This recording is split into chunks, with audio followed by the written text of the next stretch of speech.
کہ ایک شخص نے کہا، امام مالک کہتے ہیں، مالک بن انس، قیل لرجل عند الموت، ایک آدمی مر رہا تھا، وفات کا وقت تھا، بیمار تھا، تو اس سے پوچھا علی ای دین تموت،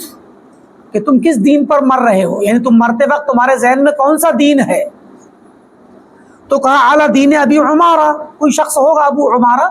کہ ابو عمارہ کے دین پر، یعنی اس کی فکر پہ، اس کے منہج اور میتھڈ پر میں مر رہا ہوں، اسی پر، وہی میرا مطلب منہج ہے اور میں اسی میں مروں گا۔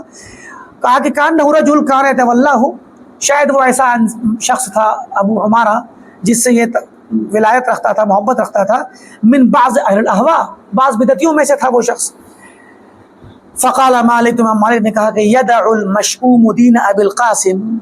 یہ بدبخت ابو القاسم کے دین کو چھوڑ رہا ہے، ویموت علی دین ابی عمارہ، اور ابو عمارہ کے دین پہ مر رہا ہے۔ امام مالک نے کہا، امام مالک ایک امام ہیں، 4 ائمہ میں سے، تبع تابعین کے درجے کے ہیں، تو امام مالک، اب دیکھیں صحابہ، تابعین، تبع تابعین، تیسرا طبقہ ہے یہ جو خیر القرون کا ہے، تو امام مالک، ان کی امامت آج بھی مسلم ہے، پورا افریقہ تو مالکی ہے، پورا افریقہ، بر اعظم افریقہ پورا مالکی ہے، اور بھی دوسری جگہوں پہ مالکی لوگ ہیں، لیکن افریقہ پورا کا پورا مالکی ہے۔ تھوڑا سا شمال افریقہ میں، مصر میں اور لیبیا، جزائر وغیرہ میں شافعی اور حنفی کچھ ہیں تھوڑے سے، لیکن بقیہ سب پورا افریقہ مالکی ہے، اور حتیٰ کہ اندلس اور پرتگال، جو اس زمانے میں اسپین اور پرتگال جو اندلس تھا، وہاں بھی سب پہلے مالکی ہی تھے۔ تو مالکیہ، امام مالک کی شاگرد افریقہ کے تھے جو زیادہ ادھر وہیں سے آئے پڑھنے، ادھر چلے گئے تو وہ مذہب مالک وہاں پھیلا۔ تو امام مالک نے کہا کہ یہ بدبخت ابو القاسم صلی اللہ علیہ وسلم کے دین کو چھوڑ کر کے ایک عام بدعتی شخص کے دین پر مر رہا ہے، کتنا بڑا ظالم ہے۔ آپ دیکھیں، امام مالک نے یہ نہیں کہا کہ اس بدبخت کو چاہیے تھا کہ وہ میرے جیسے دین پہ رہے، مالک کے یا ابو حنیفہ کے یا شافعی کے یا احمد کے، یا تھوڑا تابعین کے، بڑے کے بارے تابعین کا نام لے لیتے، اپنے سے اوپر والے طبقے کا، بلکہ ڈائریکٹ اللہ کے نبی کا نام لیا۔ یہ بہت اہم چیز ہے کہ ایسے موقع پر جب کسی شخص کو منہجی طور پہ کوئی اتنا منحرف ہو کہ وہ عوام یا عام لوگوں کے، چاہے وہ بظاہر عالم ہی کیوں نہ ہو، کسی شخص کے قول کو ترجیح دیتا ہو، تو وہاں اس سے یہ نہیں کہا جائے گا کہ تو ہمارے عالم کی بات مان۔ بڑی پتے کی بات ہے یہ بات ہم نے پیچھے والے سبق میں، درس میں کہی تھی کہ ہمارے علماء اہل حدیث کا طریقہ رہا ہے کہ وہ اپنی دعوت میں اور اپنی تبلیغ کے دوران، اپنے جلسوں میں، اپنے پروگراموں میں، اور جو بھی ان کی تقریر اور دعوت کے طریقے ہیں، وہ ہمیشہ اپنی کتابوں میں ہمیشہ سے یہ کہتے رہے ہیں کہ قرآن و حدیث، یا تو قرآن کی بات مانی جائے گی یا حدیث کی، اور وہ ایسے موقع پہ سلف کا یا علماء کا تذکرہ قطعاً نہیں کرتے ہیں۔ اب وہ کہتے ہیں کہ نہیں، دین میں کسی بھی شخص کی بات نہیں مانی جائے گی، صرف قرآن و حدیث کی بات مانی جائے گی۔ یہ وہی بات ہے، امام مالک کہہ رہے ہیں کہ یہ بدبخت، یہ منحوس، مشؤوم مطلب منحوس مطلب بدبخت مراد ہے، یہ بدبخت ابو القاسم صلی اللہ علیہ وسلم کے دین کو چھوڑ کر کے ابو عمارہ کے دین کو بھی اختیار کر رہا ہے اور اس پر مر رہا ہے۔ تو آپ دیکھیں یہاں، چونکہ اس نے ایک شخص کی تقلید کرنے والی بات کہی، وہ مقلد تھا ایک شخص ابو عمارہ نامی کسی بدعتی کا، تو اس مقلد کے مقابلے میں کتاب و سنت، یعنی اللہ کے نبی ابو القاسم صلی اللہ علیہ وسلم کا ذکر کیا۔ تو ہمارے علماء اہل حدیث بھی خاص کر بر صغیر میں، ہندو پاک اور نیپال اور بنگلہ دیش اور افغانستان اور سری لنکا اور ادھر کے ماحول میں، ہمارے علماء عام طور پہ آپ سنیں گے کہ دین میں کسی بھی انسان کی بات نہیں چلے گی، کسی بھی امام اور عالم کی نہ سنو۔ ہمارے علماء منع کرتے ہیں، اور یہ بات حق ہے منع کرنا۔ کیوں؟ کیونکہ وہ جو منع کرنے والے عالم ہوتے ہیں، وہ جس موقع پر منع کر رہے ہوتے ہیں، جس سیاق و سباق میں اور جس ماحول میں منع کر رہے ہوتے ہیں، وہ ماحول خالص تقلیدی ہوتا ہے۔ ایسے لوگوں کے درمیان بات چل رہی ہوتی ہے جو تو رجال اور عوام علماء ہی کی بات مانتے ہیں، اور نہ کسی عالم اور امام کی بات کو اتنا مقدس اور معظم مانتے ہیں کہ اس کے سامنے حدیث کو ٹکرا دیتے ہیں، قرآن کو ٹکرا دیتے ہیں۔ تو ایسے لوگوں کے سامنے ان بیماریوں کا علاج کیا ہے کہ سارے علماء اور سارے اماموں سے کاٹ کے قرآن و سنت سے جوڑنا. لیکن علماء اہل الحدیث اس بات سے بھی واقف ہیں اور ہوشیار اور بیدار ہیں کہ اگر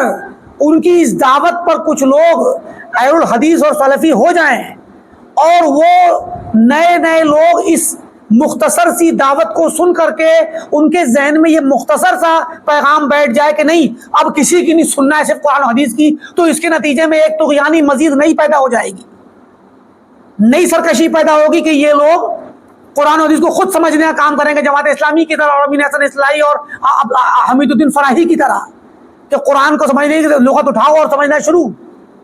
تو پھر ایک نیا فتنہ وجود میں آئے گا. تو پھر ہمارے علماء اہل الحدیث اہل السنہ اور سلفی علماء پھر اس باب میں جب انحراف پیدا ہوتا ہے تو یہاں کھڑے ہو کر کے بولتے ہیں کہ قرآن حدیث کو سمجھنے کے لیے اپنی عقل نہیں چلانا، صحابہ سے سمجھنا، سلف سے سمجھنا. قرآن کا جو مفہوم صحابہ نے نہیں سمجھا اور سلف نے نہیں سمجھا وہ تم سمجھو گے تو گمراہ کہلاؤ گے. اس کی کیا وجہ ہے؟ اب یہاں پر علماء اہل الحدیث جو ہیں وہ تقلید کی دعوت نہیں دیتے. یہاں کچھ لوگ خلط مبحث کرتے ہیں، بعض عوام بعض نوجوان کہتے ہیں بھائی آپ ایک طرف تو علماء سے کاٹتے ہو اور جب انسان کٹ جاتا ہے تو پھر اپنے علماء سے جوڑتے ہو. تو بھائی ہم اپنے علماء سے نہیں جوڑتے، ہم تو صحابہ سے جوڑتے ہیں، تابعین سے جوڑتے ہیں، تبع تابعین سے جوڑتے ہیں اور ان سے جو ان کے طریقے پر چلے آ رہے ہیں. کیوں؟ وجہ یہ ہے کہ اللہ کے نبی صلی اللہ علیہ وسلم نے فرمایا لا تزال طائفۃ من امتی ظاہرین علی الحق، میری امت کی ایک جماعت ہمیشہ حق پر غالب اور قائم رہے گی، ہمیشہ. اس کا مطلب کیا ہوا کہ جس دن سے اللہ کے نبی صلی اللہ علیہ وسلم دین اسلام لے کر کے آئے اس دن سے جب دین اسلام پھیلا اور حق پھیلنا شروع ہوا تو حق کو اپنانے والے رجال آئے نا، سابقین اولین صحابہ آئے، مہاجرین آئے، انصار آئے. تو ان صحابہ نے جو دین اسلام کو پکڑا، یہ وہ پہلی جماعت ہے دنیا اسلام کی قیامت تک آنے والے لوگوں میں، صحابہ کی پہلی جماعت ہے جس نے دین اسلام کو سب سے پہلے قبول کر کے اس پر عمل کر کے دکھلایا اور سمجھا، اس کو، اس کی تطبیق دی، اس کو عملاً کر کے دکھایا. تو یہ جماعت جس طرح دین اسلام پر حق پر قائم ہوئی، یہ جماعت کا تسلسل قیامت تک برقرار رہے گا. یہ بات حدیث میں کہہ دی گئی ہے لا یضرهم من خالفهم ولا من خذلهم حتى یاتی امر اللہ وهم کذلک، کہ اس جماعت کو جو ہمیشہ حق پر رہے گی ان کو کوئی بھی ان کا مخالف یا ان کا ساتھ چھوڑنے والا انہیں نقصان نہیں پہنچا پائے گا. یہ تنہا بھی رہیں گے تو حق پر قائم رہیں گے اور غالب رہیں گے یہاں تک کہ قیامت آ جائے. تو قیامت تک ایک جماعت قائم رہے گی. تو اگر کوئی انسان اپنے طور پر دین کو سمجھنے لگے اور قرآن و سنت کی تفسیر خود کرنے لگے اور وہ نئے سرے سے نیا معنی لے آئے، نئی تفسیر لے آئے، تو اور ایسی تفسیر جو پہلے کبھی نہیں سمجھی گئی، جیسے مولانا مودودی نے دین اسلام کی نئی تفسیر کی سیاسی تفسیر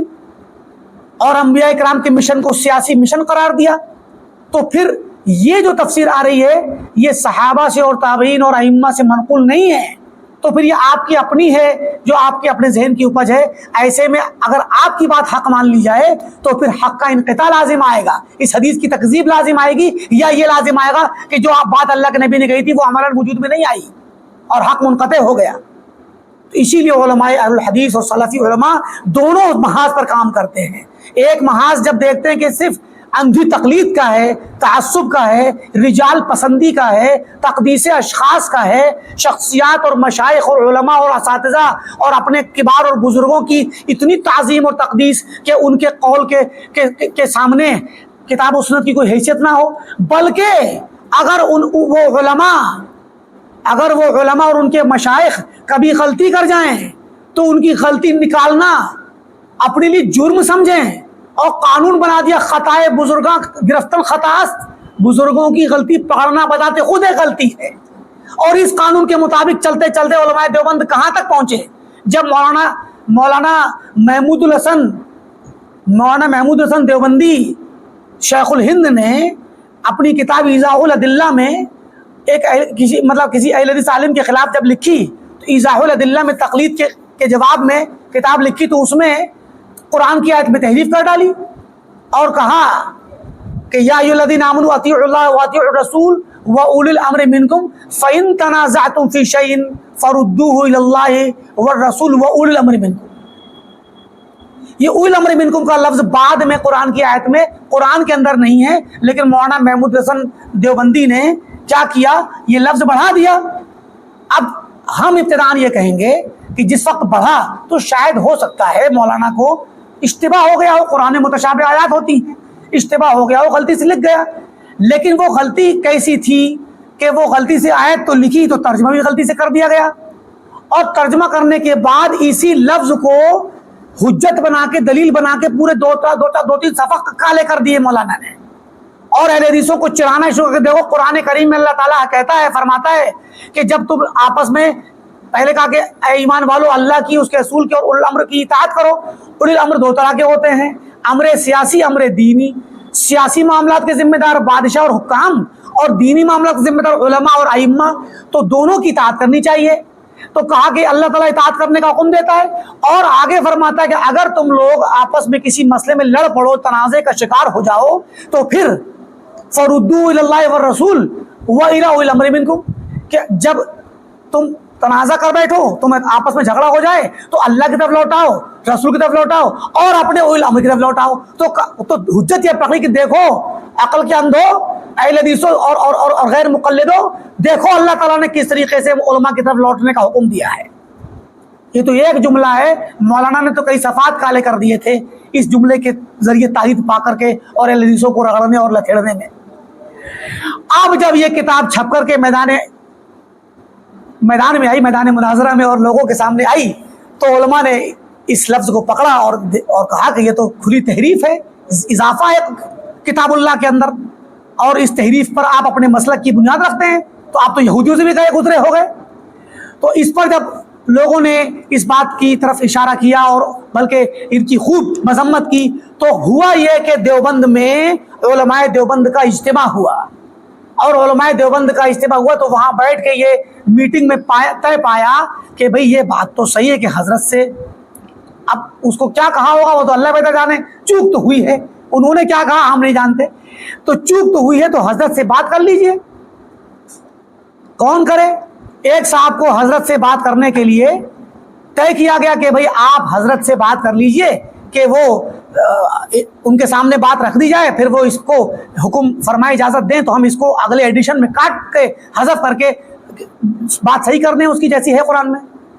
تو کسی ایک صاحب کو مقرر کر دیا گیا اور کہا کہ بھئی ٹھیک ہے، کچھ دنوں کے بعد میٹنگ بیٹھے گی دوبارہ، 4-6 مہینے سال بھر کے اندر جب بھی میٹنگ بیٹھی تو پوچھا گیا کہ کیا ہوا، کہ بھئی آپ نے بات کی؟ تو وہ حضرت کہنے، اور وہ جو تھے وہ سب سے قریبی تھے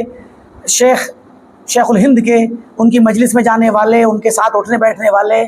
کچھ بے تکلف بھی رہے ہوں تو بہر کے قریبی تھے، ان کو مقرر کیا گیا تھا۔ ان سے جب پوچھا تو کہنے لگے کہ واللہ میں شیخ کے حجرے میں کئی بار داخل ہوا اور سوچا، چاہا کہ میں شیخ سے کہوں کہ شیخ ایسی سی غلطی ہے آپ دیکھ لیجئے، لیکن میرے دل میں ہمت ہی نہیں ہوئی کہ میں شیخ کی طرف غلطی کو منسوب کروں، مجھ سے گوارا نہیں ہوا کہ میں یہ کہوں کہ شیخ آپ سے غلطی ہوئی ہے۔ آخرکار وہ معاملہ ایسے ہی چھوڑ دیا گیا اور کتاب چھپتی رہی، ایڈیشن ختم ہوتے رہے، کتاب چھپتی رہی۔ کافی سالوں کے بعد، تقریباً 18 سال یا اور مزید وقت کے بعد، جب شیخ الہند کا انتقال ہو گیا تو اس کے بعد، ان کے انتقال کے بعد اس کتاب کو چھاپنے والے نے اس کی اصلاح کی۔ زندگی میں ہمت نہیں ہوئی، جرأت نہیں ہوئی کہ شیخ الہند کی لکھی ہوئی بات کو مٹا دیں۔ تو جب یہ حال ہو شخصیتوں کی تقدیس اور تعظیم کا کہ قرآن کی تحریف کی ہوئی آیت کو کاٹنے اور مٹانے میں اتنا تردد ہے، تو وہاں پر آپ کے اور ہمارے علماء یہ کیوں نہیں کہیں گے کہ شخصیتوں کو ہٹاؤ اور ڈائریکٹ قرآن و سنت پہ آؤ؟ تو اس ماحول اور اس سیاق و سباق کو سمجھنا ضروری ہے کہ علماء اہل حدیث اور ہمارے سلفی علماء بہت سے مقامات پر، تقریروں میں، مناظروں میں، کتابوں میں، خطبوں میں اور انفرادی دعوت میں، اجتماعی دعوت میں یہ کہتے ہیں کہ دین اسلام میں کسی کی نہیں مانی جائے، کسی بھی آدمی کی، کسی بھی عالم کی، کسی امام کی، صرف قرآن و حدیث کی مانی جائے گی۔ اور وہ یہ بھی کہتے ہیں کہ قرآن و حدیث کو سمجھنے کے لیے سلف کی تفسیر ضروری ہے، صحابہ کی بات ضروری ہے، اور ائمہ سلف سے قول آنا ضروری ہے، ورنہ قرآن کو اگر آپ اپنی عقل سے سمجھیں گے تو یہ گمراہی ہے. تو یہ تعارض نہیں ہے، یہ کنٹراڈکشن نہیں ہے، آپ اپنی ہی بات کو اپنے خلاف کہنے والی بات نہیں ہے، بلکہ دونوں باتوں کا اپنا اپنا سیاق ہے. اور وہ ہم نے جیسا کہ بتلایا کہ جب ماحول تبلیغ اور دعوت اور تعلیم اور اشاعت کا وہ ہو جہاں پہ خالص اندھے مقلد ہوں، جہاں کتاب و سنت کو ترک کرنے والے اور اشخاص کی پوجا کرنے والے، تقدیس کرنے والے غیر اللہ کی پجاری مشرک ہوں، تو پھر ان کے سامنے تمام ذرائع کو کٹ کر کے سد ذرائع کے طور پہ کتاب و سنت کا نام لیا جائے گا اور اشخاص اور ائمہ کے نام کو ختم کیا جائے گا اور ڈائریکٹ کتاب و سنت کی دعوت دی جائے گی. لیکن جب ایسا ماحول ہو جو ہمارے اپنا ہے اور ہمارے نوجوان جو سدھر کے کتاب و سنت پہ آ گئے، اب وہ اگر ڈائریکٹ کتاب و سنت میں گھسنے لگے جماعت اسلامی کی طرح اور امین حسن اصلاحی اور حمید الدین فرائی وغیرہ کی طرح اور معتزلہ کی طرح، تو پھر ان کو روکا جائے گا کہ کتاب و سنت میں ڈکشنری سے نہ گھسو اور ان کو اپنی عقل سے نہ سمجھو اور اس کی تفسیر نہ کرو، ورنہ تم معتزلہ سے بھی آگے نکلو گے اور الحاد کے راستے پہ جاؤ گے. تو پھر ان کو قید لگائی جائے گی کہ قرآن و سنت کو سلف کی تفسیر کے مطابق سمجھنا ہے. تو یہ ہے اہل السنہ والجماعہ کا طریقہ. تو مراد یہ ہے کہ امام مالک کا یہ قول کتنا خوبصورت ہے، یہ بات کو سمجھنا ہے کہ امام مالک نے فرمایا کہ یدع المشؤوم دین ابی القاسم، یہ بدبخت ابو القاسم صلی اللہ علیہ وسلم کے دین کو چھوڑ رہا ہے، اور وَيَمُوتُ عَلَى دین ابی عمارہ، ابو عمارہ بدعتی کے دین پر مر رہا ہے. تو ابو عمارہ کی وہ تقلید کرتا تھا، ایک بدعتی شخص تھا، اس کی تقلید کرتا تھا. تو تقلید رجال کے مقابلے میں ابو القاسم صلی اللہ علیہ وسلم کا نام لیا. یہ نہیں کہا کہ ابو حنیفہ کی، شافعی کی، احمد کی اور حسن بصری کی یا دیگر صحابہ کرام کی تبلیغ کی تقلید کرو یا ان کی بات مانو. صحابہ کا اور تابعین کا نام نہیں لیا، بلکہ نبی صلی اللہ علیہ وسلم کا نام لیا، یہ بتانے کے لیے کہ مقلد کے سامنے تو ڈائریکٹ قرآن کی بات کہی جائے گی اور اللہ کے نبی کی بات کہی جائے گی، تاکہ اس کا جو ایک دل میں ایک علماء سے تعلق ہے اور علماء اور ائمہ کی اور مشائخ کی تقدیس و تعظیم کا وہ کٹ ہو جائے اور یہ سنت کے مطابق ہے. اہل الحدیث کا اور سلف کا یہ طریقہ. اب دیکھیے، آپ ہمارے اہل حدیثوں علماء اہل حدیث کا طریقہ امام مالک کے طریقے کے مطابق آیا، اور امام مالک اور ائمہ سلف اور علماء اہل حدیث کا طریقہ سنت کے مطابق ہے. آپ جانتے ہیں حدیث میں آتا ہے کنت نہیتکم عن زیارت القبور فزوروها فإنها تذکرکم الآخرہ. اللہ کے نبی نے فرمایا کہ اے لوگوں، میں نے تمہیں قبروں کی زیارت سے منع کر دیا تھا شروع میں، ابتدائے اسلام میں. کیونکہ مکہ کے مشرکین اشخاص اور بزرگ ہستیوں ہی سے تو جڑے ہوئے تھے، تو قبروں سے اسی لیے منع کیا زیارت کرنے سے کہ اگر کوئی بزرگ ہستی کی قبر ہوگی تو اسلام لانے کے بعد ان قبروں سے مانگیں گے اور شرک کریں گے. تو پہلے کٹ کر کے راستہ ختم بند کر دیا اور سد ذرائع کے طور پہ اس چیز کو حرام کر دیا. اور جب صحابہ کرام کے دلوں میں ایمان پختہ ہو گیا اور توحید پختہ ہو گئی اور کتاب و سنت کو وہ سمجھ کر کے اللہ اس کے رسول کی پیروی اور اطاعت کی حقیقت کو سمجھنے لگے، تو پھر بعد میں اجازت دی کہ اب تم قبرستان جا کر کے زیارت کر سکتے ہو، کیونکہ وہاں جاؤ گے تو آخرت تمہیں یاد آئے گی. تو یہ طریقہ وہی ہے کہ پہلے لوگوں سے اور اماموں سے کاٹو، تاکہ اس کے دل سے جو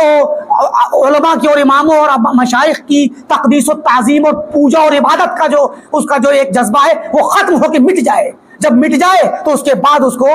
سلف کے تفسیر سے اور علماء اور ائمہ سلف کے منہج سے جوڑو، تاکہ وہ بے لگام ہو کر کے دین منمانی نہ کرے. تو یہ دیکھیں آپ، اہل الحدیث کے منہج کی پختگی جو سلف کے طریقے کے مطابق ہے، ائمہ اربعہ کے طریقے کے مطابق ہے اور سنت نبوی کے مطابق ہے.